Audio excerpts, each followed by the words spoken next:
Hope it went really, hope the day went really well. In last class, 7th standard English, we had completed the supplementary portion, Alice in Wonderland. Alice in Wonderland இந்த கதையை வந்து பிக்சரிஸ்டிக்காகவும் கதை வடிவத்திலையும் ரொம்ப அழகாவே நம்ம படிச்சு புரிஞ்சுட்டு இருப்போம். I hope the story is very clear to all of you. இந்த கதை வந்து ரொம்ப கிளியரா புரிஞ்சிருக்குன்னு நான் நம்புறேன். So pertaining to this chapter, we'll be seeing question and answers. As usual, before we see that day's class, we will be learning few things, right? So அது போல நம்ம நாட்டு சார்ந்த சில கேள்விகள், அதுக்கான பதில், நம்ம சில விஷயங்களை தெரிஞ்சுப்போம். It is definitely going to add on to your general knowledge or current affairs, right? Let me share the screen for you.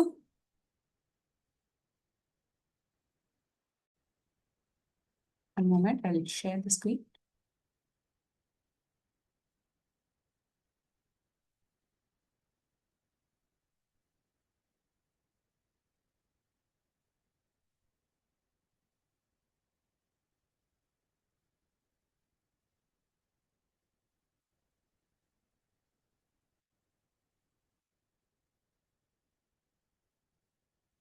Let's update ourselves.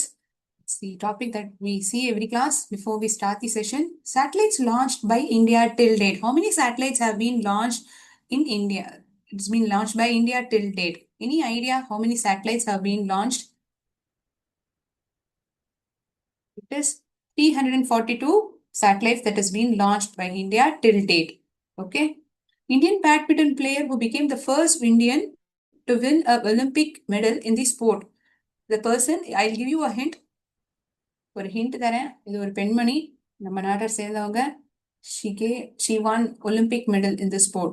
She is Saina Nehwal. இவங்க தான் ஒலிம்பிக் போட்டியில வந்து முறையா ஒரு பதக்கத்தை வென்று கொடுத்தாங்க இந்திய நாட்டுக்கு. நம்ம நாட்டுல சிட்டி ஆஃப் லேக்ஸ்னு எந்த ஊர் அழைக்கப்படுது? ஆக்சுவலா 2 ஊர் இருக்கு. நீங்க 2 ஊர்ல ஏதாவது ஒண்ணு சொன்னா கூட ஓகே தான். இன்னொன்னு வந்து நம்ம தெரிஞ்சுக்கலாம். சிட்டி ஆஃப் லேக்ஸ்னு எந்த ஊரை சொல்றாங்க தெரியுமா? உதய்பூர் சொல்றாங்க. Also Bhopal is been called as city of lakes. ஏரிகள் இது அதிகமா இருக்கக்கூடிய நகரம் எது அழைக்கப்படுறதுன்னா உதய்பூர்னு சொல்லுவாங்க. மற்றொரு நகரம் Bhopal. Okay, city of lakes. So pink city, city of dreams, இதெல்லாம் நம்ம போன செஷன்லயும் அதுக்கு முன்னாடி இருக்கிற கிளாஸ்ல தெரிஞ்சுட்டோம். சிட்டி ஆஃப் ட்ரீம்ஸ் வந்து Mumbai, pearl city Hyderabad, pink city Jaipur. அதே மாதிரி டெட்ராய்ட் ஆஃப் ஏஷியா, புது வார்த்தையா இருக்குல்ல டெட்ராய்ட் ஆஃப் ஏஷியாங்கிறது. டெட்ராய்ட் ஆஃப் இந்தியாங்கிறதும் கேள்வியா எடுத்துக்கலாம், டெட்ராய்ட் ஆஃப் ஏஷியாவும் எடுத்துக்கலாம். டெட்ராய்ட் ஆஃப் ஏஷியாங்கிறது எந்த ஊரை சொல்லப்படுறதுன்னா சென்னையை தான் சொல்லப்படுறது. ஏன் அப்படின்னா இங்கதான் வந்து ஆட்டோமொபைல் மேனுஃபேக்சரிங் வந்து அதிகமா இருக்கு. Nations largest hub for automobile manufacturing. அது மட்டும் இல்லாம has a significant presence of global automakers. இந்த காரணத்தினாலதான் சென்னையை வந்து டெட்ராய்ட் ஆஃப் ஏஷியான்னு சொல்லப்படுறது. As usual, one question would be pertaining to English. ஒரு கேள்வி வந்து ஆங்கிலத்தை சார்ந்ததா இருக்கும். ஒரு சென்டென்ஸ் கொடுத்திருப்பேன், அதுல ஏதாவது ஒரு சின்ன தவறு இருக்கும். அந்த தவறு என்னங்கிறத ஐடென்டிஃபை பண்ணிருப்போம். They shared the money between them. அவங்க பணத்தை வந்து அவங்களுக்குள்ளேயே பிரிச்சுட்டாங்க. புரியுற மாதிரி தானே இருக்கு. இதுல என்ன தப்பா இருக்கு? They shared the money between them.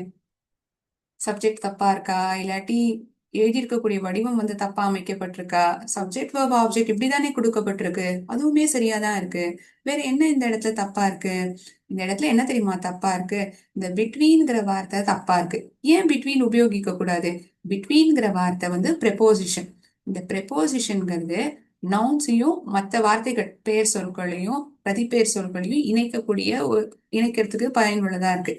அது மட்டும் இல்லாம இந்த இடத்துல ஏன் பிட்வீன் நம்ம உபயோகிக்க மாட்டோம் அப்படின்னா, பிட்வீன்ங்கிறது 2 பேருக்கு இடையில நடக்கக்கூடிய விஷயத்துக்கு தான் பிட்வீன்னு சொல்லுவோம். ஒரு உதாரணத்துக்கு பாக்குறோம்னா, the final cricket match was held between India and Pakistan.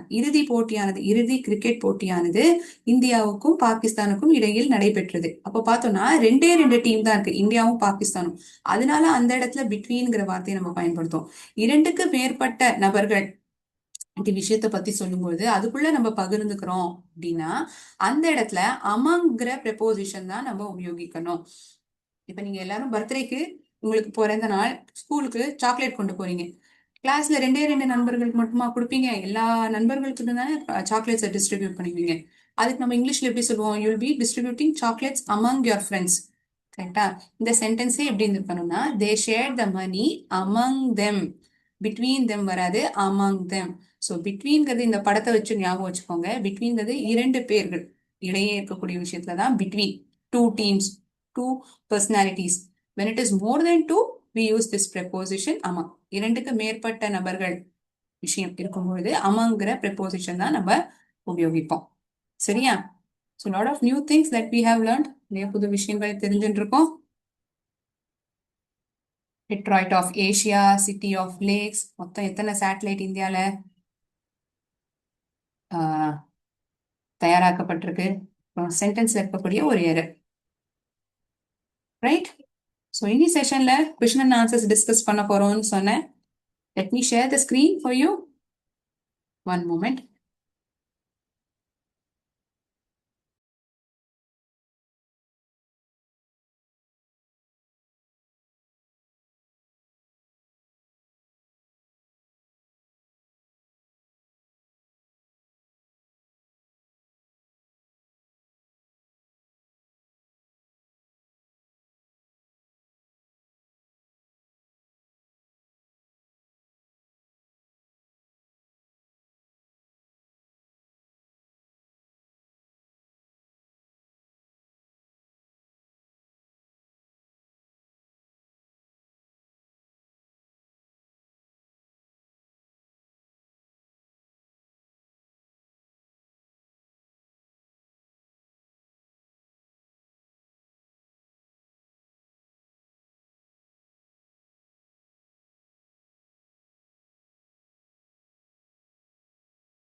Screen visible இருக்குன்னு நான் நினைக்கிறேன்.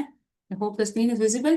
Identify the character or speaker. இதுதான் ஏ பிரிவுல கேட்கப்பட்டிருக்கிற கேள்வி. Right? So identify the characters in the story. I must find out why he is in such a hurry. நான் கண்டுபிடிச்சே ஆகணும். ஏன் வந்து அவன் அவ்வளோ அவசரத்துல இருக்கான்? என்ன பிரச்சனை? நான் கண்டுபிடிச்சே ஆகணும். யார் சொன்னா இந்த கதையில? Who told it? It was Alice. Who told this? Alice தான் இதை சொன்னா. அந்த முயல் அவசர அவசரமா நேரத்தை பார்த்தது இல்லையா? எதுக்கு அவ்வளோ அவசரத்துல வந்து மணியை பார்க்கணும் அப்படிங்கறதுதான் ஆலிஸ்னுடைய சந்தேகம். இந்த சென்டென்ஸை சொன்னது வந்து Alice. Perfect. Go to my cottage and fetch my gloves and fan. போ போ, என்னுடைய குடிசைக்கு போய் என்னுடைய கைகளுக்கு போடக்கூடிய கிளவுஸையும் விசிறியும் கொண்டு வா போ அப்படின்னு யார் சொன்னா இந்த கதையில? Any guess? உங்களுக்கு பதில் தெரிஞ்சா நீங்க சொல்லலாம். எக்ஸாக்ட்லி, கண்டுபிடிச்சிட்டீங்க சரியா? It is the white rabbit, வெள்ளை முயல். இதுதான் இந்த சென்டென்ஸை சொல்லிட்டேன். Go to my cottage and fetch my gloves and fan was told by white rabbit, வெள்ளை முயல். இதுதான் இந்த சென்டென்ஸை சொல்லிட்டு.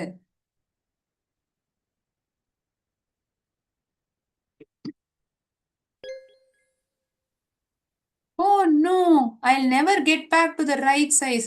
ஐயோ, என்னுடைய இயல்பான அளவுக்கு நான் வரவே மாட்டேன் போல இருக்கே அப்படின்னு யார் சொல்றா? ஆக்சுவல் சைஸ்க்கு நான் வரவே மாட்டேனா? ஐயோ, இது என்ன இப்படி இருக்கேன்? It was Alice. Because she eats the cake. கேக்கை சாப்பிட்றா, மஷ்ரூமை சாப்பிட்றா, அந்த பானத்தை குடிக்கிறா. ஒவ்வொரு வாட்டியும் ஒரு ஒரு விதமா தன்னுடைய எடையானது மாத்தி அமைக்கப்படுறது இல்லையா? ஸோ இந்த சென்டென்ஸை சொன்னது வந்து Alice. Oh no, I never get back to the right size. கரெக்டா கண்டுபிடிக்கிறீங்க. One side makes you big, the other side makes you small. Who told this? யார் சொன்னா? ஒரு பக்கம் வந்து ஒரு வழியா போனா ஒரு ஒரு பக்கமா நீ சாப்பிட்டேன்னா பெருசாவ, மற்றொரு பக்கத்தை சாப்பிட்டேன்னா நீ சின்னதாவ. யார் சொன்னா? Exactly, it is the caterpillar. இந்த கேட்டர்பில்லர் பிங்க் கலர் கோட் அணிஞ்சது, எஸ் அதேதான். அந்த கேட்டர்பில்லர் சொன்ன வரிகள் தான் இது. Fine. I'll see you later at the Queen's Croquet game. நான் உன்னை அப்புறமா சந்திக்கிறேன். ராணியினுடைய அந்த குறுக்கே விளையாட்டும் பொழுது நான் உன்னை அப்புறமா சந்திக்கிறேன்.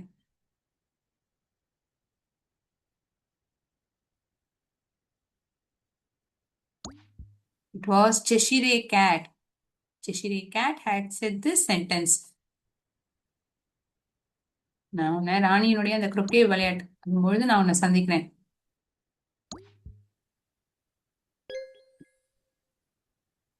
You may stay if you answer me riddle. நீ வேணா இங்க இருக்கலாம். என்னுடைய புதிருக்கான பதில நீ சொன்னேன்னா நீ இங்கேயே இருக்கலாம் அப்படின்னு யார் சொல்றா? Mat header. எக்ஸாக்ட்லி, கரெக்டா சொல்லிட்டீங்க. இந்த சென்டென்ஸ் சொன்னது மேட் ஹேட்டரே தான். You may stay if you answer my riddle. நீங்க புதிருக்கான பதில சொன்னீங்கன்னா நீங்க இங்கேயே இருக்கலாம்.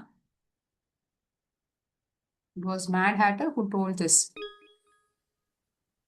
Wake up! You have been sleeping for too long. ஏந்திரி ஏந்திரி, நீ ரொம்ப நேரமா தூங்கிட்டே இருக்க. இது யார் சொல்றா? Wow! Answers from Lord of Sentence. Yes, it is Alice sister. Sister of Alice. The right answer. அவ கனவு உலகத்துல தானே இருந்திருக்கா. தட்டி எழுப்புறது வந்து தன்னுடைய சகோதரி, ஆலிஸ்னுடைய சகோதரி தான். அவ தூக்கத்துல இருக்கிறத வந்து ரஜினி அவளை எழுப்பி விட்டுறாங்க. So sister of Alice. Discuss and answer. Discuss and answer. Why did Alice follow the rabbit? ஏன் ஆலிஸ் வந்து அந்த முயலையே பின்தொடர்ந்து போனா? What was the reason? ஏன், என்ன காரணம்? கடிகாரத்தை எடுத்து மணியை பார்த்தது. மணியை பார்த்த உடனே அவசர அவசரமா அந்த புதருக்குள்ள ஓடி போயிடுது. அந்த புதருக்குள்ள போய் ஆளே காணும். எங்க போயிருக்கும், என்னத்துக்காக அது நேரம் பார்த்தது, இதெல்லாம் ஒரே குழப்பமா இருந்தது. Alice saw a rabbit hurrying down a rabbit's hole. She wanted to find out why the rabbit was in such a hurry. So she followed him. இப்ப நான் சொன்னதே தான். ஏன் அவ்வளவு அவசர அவசரமா போகணும், மணியை பார்த்து எங்க அவ்வளவு அவசரத்துல எங்க போகுது, அந்த புதருக்குள்ள போய் என்ன பண்ண போறதுங்கிறதா அவளுடைய கேள்வியா இருந்தது. So she followed the rabbit.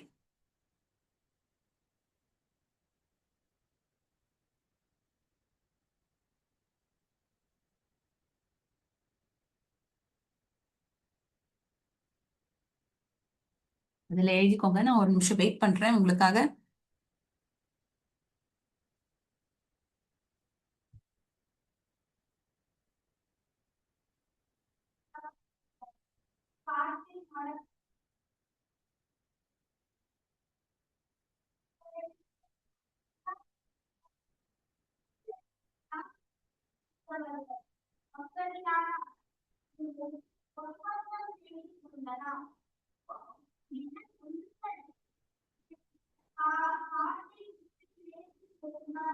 எழுதிட்டீங்களா?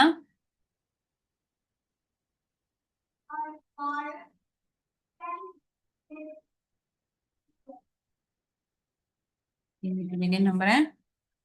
Moving on to the next question. அடுத்த கேள்விக்கு பதில பார்க்கலாம். Do you think this was a good idea? இது வந்து நல்ல ஐடியாங்கிறது உங்களுக்கு தோன்றுதா? Alice was curious. So following the rabbit was a good idea for her in her dream. It may not be a good idea in reality. அவ ரொம்ப ஆர்வத்துல இருந்தா எங்க போறது அந்த முயல் பார்க்கணுங்கிறது. அதனால அது வந்து ஒரு நல்ல ஐடியாவா இருந்தது. Following the rabbit was a good idea for her in a dream. தன்னுடைய கனவுல அந்த முயலை பின்தொடர்ந்து போறது வந்து ஒரு நல்ல சிறப்பான ஒரு முடிவா இருந்தது. ஆனா நிஜத்துல அது கிடையாது. ஏன்னா அதுவே வந்து ஒரு கனவு தானே. It may not be a good one in reality.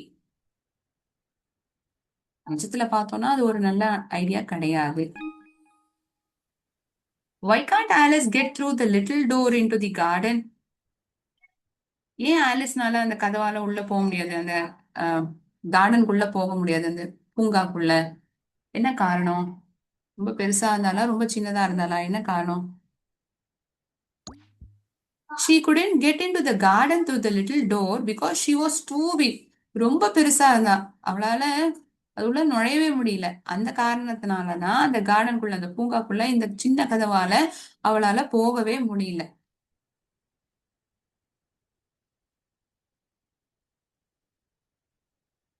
She couldn't get into the garden through the little door because she was too big. ரொம்ப பெருசா இருந்ததுனால ஆலிஸ் அவளால இந்த கதவுக்குள்ள போக முடியல அந்த கார்டன்.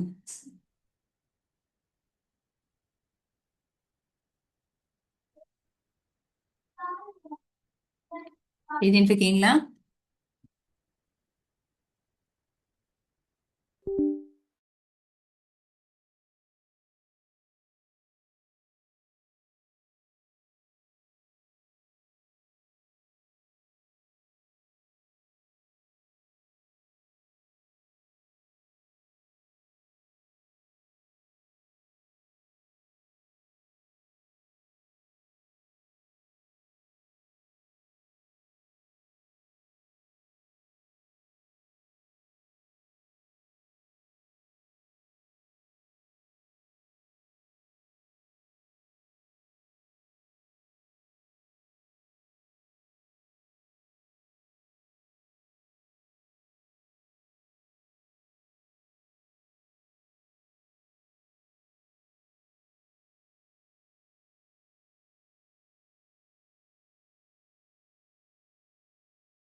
சாரி ஃபார் இன்கன்வீனியன்ஸ், ஒரு டெக்னிக்கல் இஷ்யூனால ஸ்டாப் ஆயிடுது.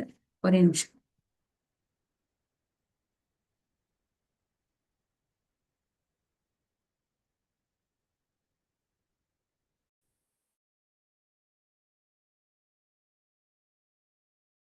இன்கன்வீனியன்ஸ் ஸ்டூடெண்ட்ஸ், ஷோனால ஸ்டாப் ஆயிடுது.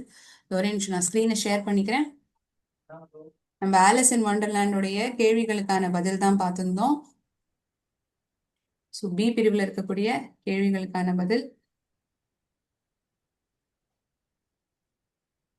கடைசியா நம்ம பார்த்த கேள்வி இதுதான்.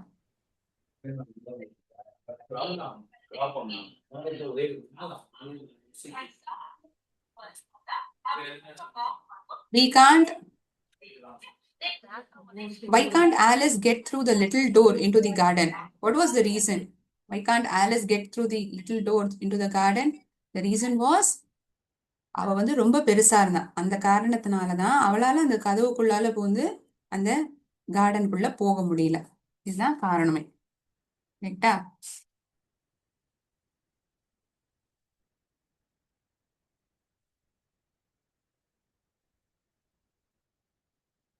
Why does Alice drink from the bottle that says drink me, and why does she eat from the cake that says eat me?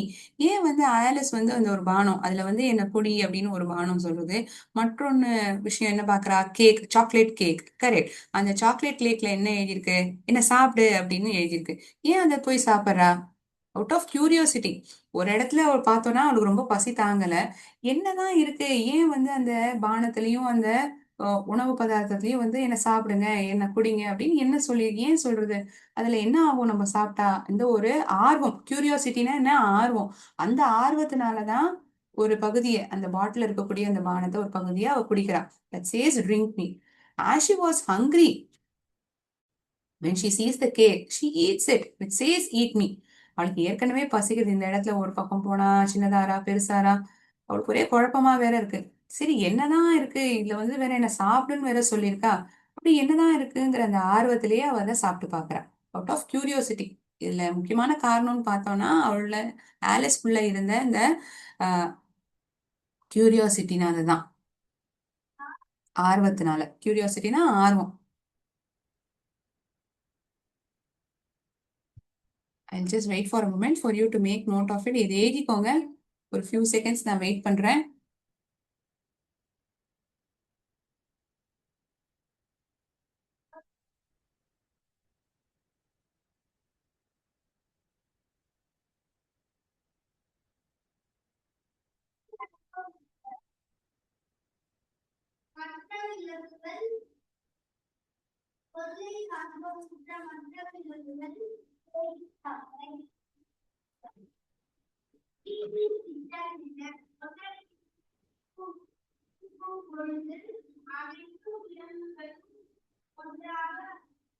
Okay.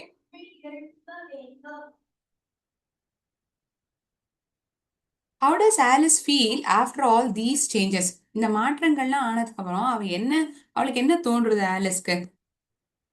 She felt strange. வினோதமா உணர்றா. She felt strange.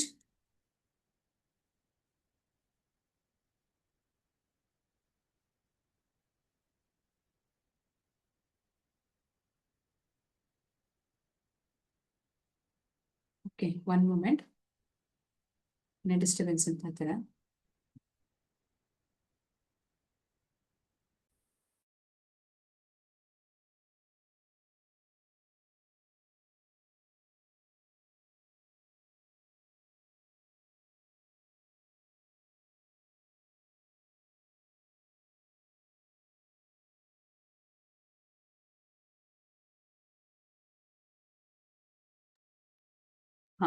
I hope my voice alone is audible now.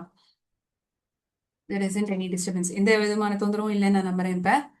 She felt strange and realized that she would never get back to the right size. ஒரு விதமான ஒரு வினோதமான எண்ணம் இருக்கு. மறுபடியும் தன்னுடைய original சைஸ்க்கு அவ வரமாட்டாளோ அப்படிங்கிற ஒரு எண்ணம் தோணித்து ஆலிஸ்குள்ள. So that was the reason.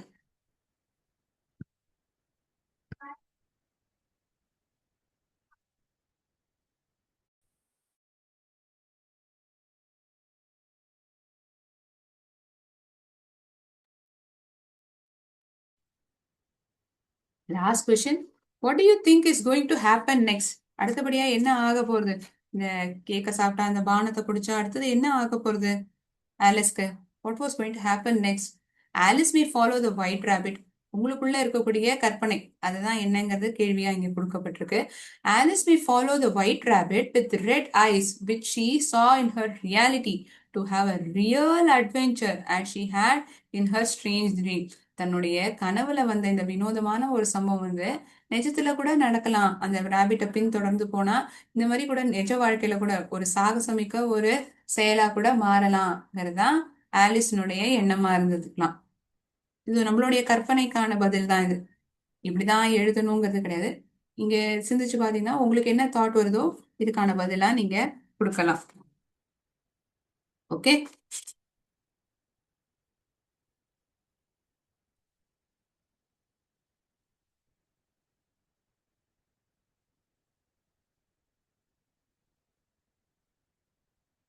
எழுதினாச்சா இந்த ஆன்சர், இந்த கேள்விக்கான பதில்?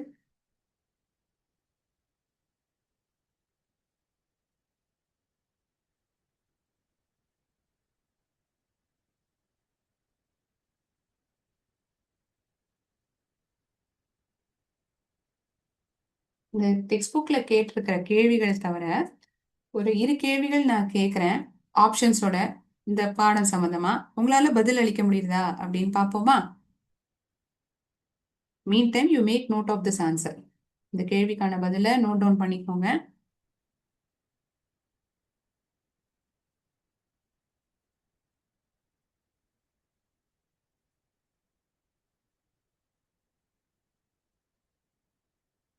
Fine.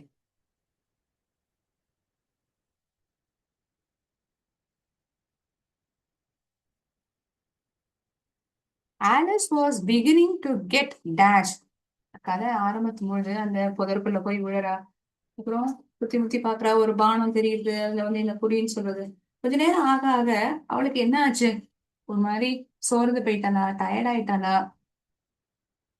or she felt bored.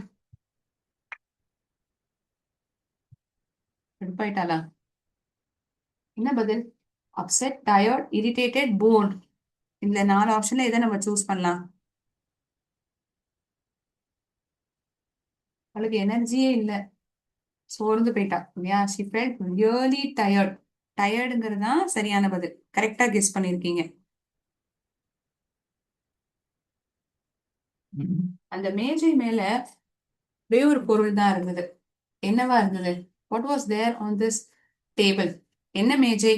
எதால செய்யப்பட்டது? மரத்தினாலயா, கிளாஸ்னாலயா? எக்ஸாக்ட்லி, கிளாஸ்னால செய்யப்பட்ட ஒரு மேஜை. There was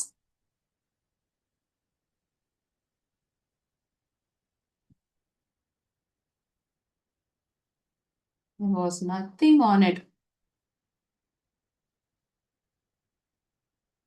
accept a tiny dash key. ஒரு சிறு சாவிதான் இருந்தது. என்ன சாவி? கோல்டன். இந்த கதை எந்த அளவுக்கு ஞாபகம் வச்சிருக்கீங்கன்னு செக் பண்றேன். சிம்பிள் கொஸ்டின்ஸ் தான். Round key, golden key, silver key, iron key, இரும்புனால செய்யப்பட்ட சாவி. என்ன சாவி இருந்தது அந்த மேஜைக்கு மேல? there was nothing on it except a tiny dash key. என்ன சாவி குழந்தைகளா? is it a silver key? சில்வர்னு ஒருத்தவங்க சொல்லியிருக்காங்க பதில். அந்த ஆன்சர் சரியா? இல்லையே. a small or a tiny golden key, that is the right answer. So இன்னையுடைய செஷன்ல ஆரம்பத்துல சில கொஷின்ஸ், இல்லை இன்ஃபர்மேஷன், இந்திய நாட்டு சம்பந்தப்பட்ட கேள்விகள் அதை நம்ம அப்டேட் பண்ணிட்டோம். அதுக்கப்புறம் ஆலிஸ் இன் வண்டர்லேண்ட்ல கேட்கப்பட்ட கேள்விகள், ஏ பிரிவு பி பிரிவுல கேட்கப்பட்ட கேள்விகள், identify the speaker and answer the following questions, இதை பார்த்தோம். Also I gave 2 questions. இரு கேள்விகளுக்கு பதில் சொல்ல முடியுதான்னு பார்த்தேன். கரெக்டா 2 சென்டர் இது பதில் வந்திருக்கு. Happy for that. இன்னி செஷனை நான் இதோட முடிச்சுக்கிறேன். Thank you so much. அடுத்த செஷன்ல மல்டிபிள் சாய்ஸ் கொஷின்ஸ் நான் கேட்பேன். Please come prepared. இந்த சாப்டர் சம்பந்தப்பட்ட கேள்விகள் கேட்கப்படும். நன்றி. வாழ்க பாரதம், வெல்க தமிழ்.